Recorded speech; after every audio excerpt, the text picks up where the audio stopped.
அதிகாரம் 17. ஊனமோ வேறு எந்த குறையோ உள்ள மாட்டையாவது ஆட்டையாவது உன் கடவுளாகிய ஆண்டவருக்கு பலி செலுத்த வேண்டாம். ஏனெனில் அதை உன் கடவுளாகிய ஆண்டவர் வெறுக்கிறார். உன் கடவுளாகிய ஆண்டவர் உனக்கு கொடுக்கிற நகர்கள் ஒன்றில் ஓர் ஆண் அல்லது ஒரு பெண் உன் கடவுளாகிய ஆண்டவரின் உடன்படிக்கையை மீறி அவருக்கு எதிராக குற்றம் செய்வதாக உனக்கு தெரிந்தாலும், நான் கட்டளையிட்டதற்கு எதிராக வேற்று தெய்வங்கள் அல்லது நிலா, கதிரவன் அல்லது வேறு வான்கோள்களை பின்சென்று பணிந்து வணங்கினாலும், அது பற்றி உனக்கு சொல்லப்படும்போது அல்லது நீ கேள்விப்படும்போது அதை நீ நன்கு விசாரிப்பாய். அது உண்மை எனவும் அத்தகைய அருவருப்பான செயல் இஸ்ரவேலில் நடந்தது உறுதி எனவும் நீ கண்டால், அக்குற்றத்தை செய்த ஆணையோ பெண்ணையோ உன் நகர வாயிலுக்கு கூட்டி சென்று அவனை அல்லது அவளை கல்லால் எறிந்து கொல். 2 அல்லது 3 சாட்சிகளின் வாக்குமூலத்தை முன்னிட்டே குற்றவாளி கொலை செய்யப்பட வேண்டும். ஒரே சாட்சியின் வாக்குமூலத்தை முன்னிட்டு எவரும் கொலை செய்யப்படலாகாது. முதலில் சாட்சிகளின் கைகளும் பின்னர் எல்லா மக்களின் கைகளும் கொல்லப்பட வேண்டியவனுக்கு எதிராக ஓங்கட்டும். இவ்வாறு உன் நடுவிலிருந்து தீமையை அகற்றுவாய்.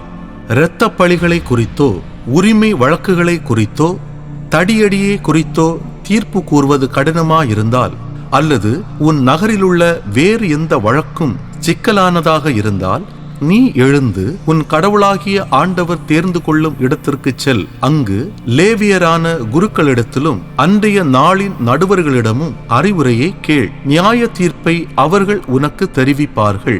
ஆண்டவர் தேர்ந்து கொள்ளும் இடத்திலிருந்து அவர்கள் உனக்கு தெரிவிப்பதன்படி நட. அவர்கள் கற்பித்தபடியெல்லாம் செயல்படுவதில் கருத்தாயிரு. அவர்கள் உனக்கு கற்பித்த சட்டங்களின்படியும் அவர்கள் உனக்கு தெரிவித்த தீர்ப்பின்படியும் செயல்படு. அவர்கள் உனக்கு தெரிவித்த தீர்ப்பினின்று இடமோ வலமோ பிறழாதே. உன் கடவுளாகிய ஆண்டவருக்கு ஊழியம் புரிய அங்கே நிற்கும் குருக்களுக்கு செவி கொடாமலும் நடுவர்களுக்கு செவி கொடாமலும் செருக்குடன் செயல்படுகிறவன் சாக வேண்டும். இவ்வாறு இஸ்ரவேலிடமிருந்து தீமையை அகற்றுவாய். எல்லா மக்களும் அதை கேட்டு அஞ்சுவார்கள். எவரும் செருக்குடன் செயல்படார். அரசனுக்கான விதிமுறைகள்.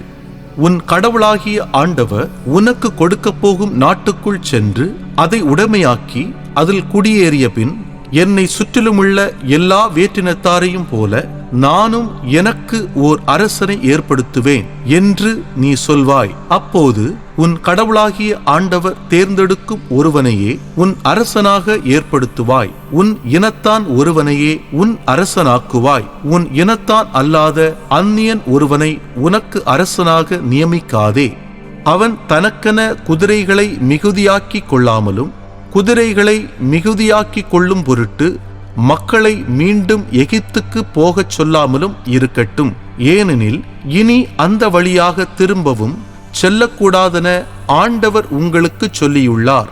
அவன் இதயம் ஆண்டவரை விட்டு விலகாதிருக்க வேண்டுமானால் பல மனைவியரை கொள்ளலாகாது. வெள்ளியும் பொன்னும் அளவு மீறி சேர்க்கலாகாது.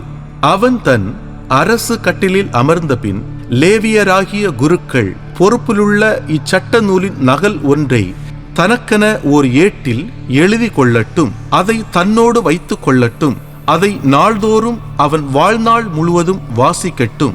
இவ்வாறு அந்த சட்டத்தின் எல்லா வார்த்தைகளையும் அதன் நீதிமுறைகளையும் நிறைவேற்றுவதன் மூலம் அவன் கடவுளாகிய ஆண்டவருக்கு அஞ்சி நடக்க கற்றுக்கொள்வான். அதனால் அவன் இதயத்தில் இருமாப்பு கொண்டு தன் சகோதரனுக்கு மேல் தன்னை உயர்த்தி கொள்ளாமலும் கட்டளைகளிலிருந்து வலமோ இடமோ பெறலாமலும் இருப்பான். அப்போது அவனும் அவன் புதல்வரும் இஸ்ரவேலில் நெடுநாள் ஆட்சி புரிவர்.